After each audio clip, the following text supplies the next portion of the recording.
Chapter 6, Season 3 of Fortnite has officially arrived, and with it comes a full reset of everyone's ranked progress. Whether you're a seasoned veteran who reaches Unreal every season, or someone aiming to hit Unreal for the first time, this guide will walk you through the essential strategies and decisions that will help you rank up faster this season. These tips are rooted in both personal experience and community-tested knowledge to make your journey through the ranks as smooth and efficient as possible.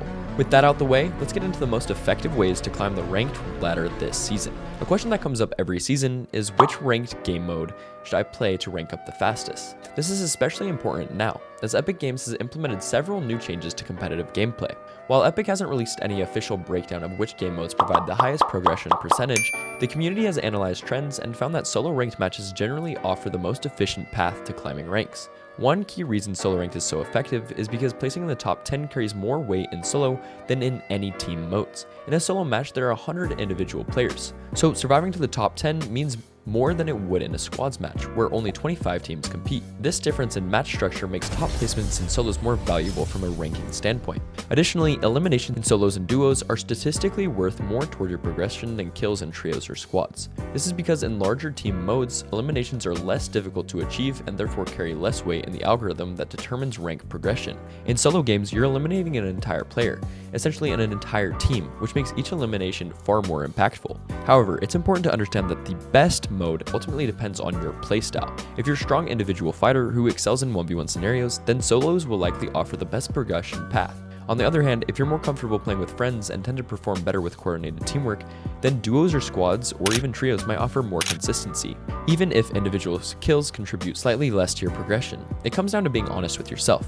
If you can consistently drop high elimination, strong placement games, then the mode you choose matters less than your consistency. That said, solo ranked remains the go-to for players looking to optimize their ranked games per game, especially for those grinding alone.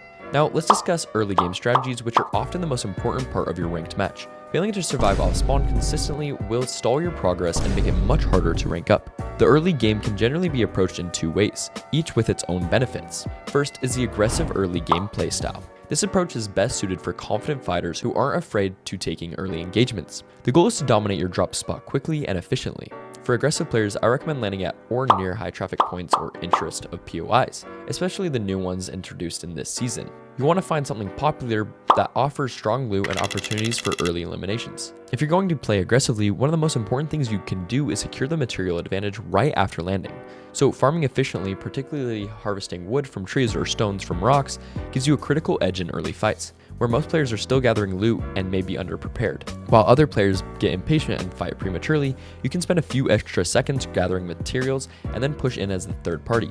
This allows you to clean up weakened players and win your POI with relative ease. This approach is especially effective in the lower ranks where players tend to be less experienced. You'll often find yourself with multiple free eliminations in a short period of time, helping you progress faster through the ranks early in the season. The second early game strategy is a safer, more methodical approach for players who prefer consistency over aggression. This strategy involves landing at quiet areas of the edge of the map, places that are usually only contested by 1 or 2 players at most. Whether that's an old favorite drop spot from last season or a new hidden gem, the goal is here to survive every game without taking early game risks. The fewer people contesting your landing, the more time you have to loot, gather materials, and prepare for the mid and end game. Regardless of whether you choose an aggressive or a passive approach, you must understand your drop spot's loot routes and rotations. Knowing where to find chests, fuller loot, and potential mobility options can make the difference between surviving the first 2 zones or dying before you leave your POI. The more consistent you are with your early game routine, the more likely you are to survive and build up your rank progression over time. Once you've made it through the early game, it's time to shift focus on the mid game. This stage of the match can vary significantly depending on your landing spot in early fights, but it plays a vital role in your success. For more cautious players, the best mid-game strategy is to rotate to the dead side of the zone. If you're unfamiliar with that term, the dead side refers to the least populated area within the storm circle. Typically, this is the side of the zone furthest away from the original bus path, or farthest from early POIs. Rotating here reduces your chances of encountering opponents and getting third-partied, making it ideal for placement-focused players. Players who rotate to dead side often encounter others with the same mindset, passive, cautious, and not eager to fight. This makes any encounters less intense, and if you do need to engage, you'll likely have the upper hand if you're prepared. It's best to avoid fights entirely until top 10. However, Because eliminations from that point on were significantly more in terms of progression percentage, you should definitely get some kills after top 10. For aggressive mid-game players, the focus shifts to smart buking. You can still hunt for eliminations, but the key is to avoid overly congested areas and instead look for safe, opportunist fights. Avoid fighting near medallions or popular rotation points unless you're confident you won't be third party. Ideal scenarios include cleaning up third party fights yourself, where enemies are already weak and distracted, allowing you to quickly pick up kills with minimal risk. Smart mid-game fighting is all about map awareness and knowing where other players are likely to be. So use audio cues, the kill feed, and the storm to guide rotations and engagements. The more intelligent your decisions are in the mid-game, the more consistent your late-game chances become. And it's very important that you guys remember that the longer you guys place and the higher kills you get, you will rank up faster. Getting kills necessarily in the early game and being super aggressive off spawn doesn't mean if you get 10 kills and then die at top 10, you'll get the most rank. You'll get the most rank if you get top 10, then you get 10 kills after that, because kills are worth more as you progress through the game. So after the 5th zone, if there's only like 5 people left and you kill all those 4 people, those 4 kills will be worth way more than getting it 20 kills at the very start of the match. That's because once again, you're going up against 100 individual players. So the 100 individual players being cut down to 4, it means you got rid of 96% of the players in the game, which means it's way harder opponents or they're worth a lot more value. And once again, placing top 10 isn't that hard in any game mode. It's really easy to do. You literally just have to survive off spawn, make a good smart rotation through the mid game, take fights on dead side, and you're basically set for any encounter. Because if you fight on dead side, you're most likely not going to get third partied, and it'll be a lot easier to take any fight and just actually finish the fight out while being prepared because you didn't fight off spawn as well. So just remember guys, play it more methodical than aggressive. Yes, aggressive gives you more actual like in-game like awareness and everything, but once again, there's no reason to be overly aggressive and just die. Play methodical and play smart.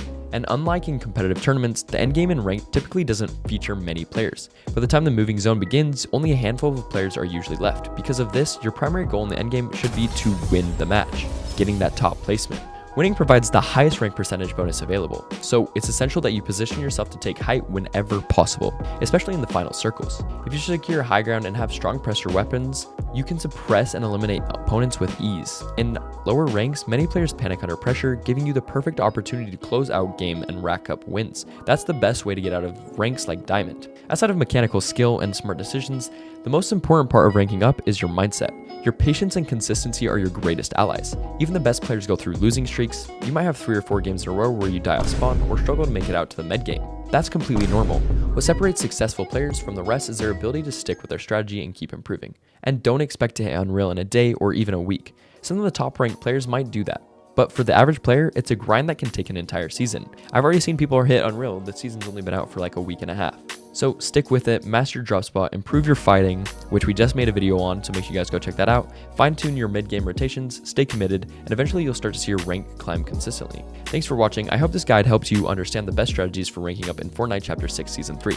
If you're serious about improving your mechanic, you want to gain an edge in those 1v1 situations or just fighting in general, check out the next video on the screen where I break down some good tips for you guys. And once again, my channel is the perfect place for you guys to figure out anything and everything to get better at Fortnite and help you improve the fastest you possibly can. Also, join the Discord. We're going to be getting some new assets in my Discord to help you guys grow the best you can. Until next time, good luck in your grind to Unreal. I love you all so much. Have a great rest of your guys' day, and I will see you guys in the next one.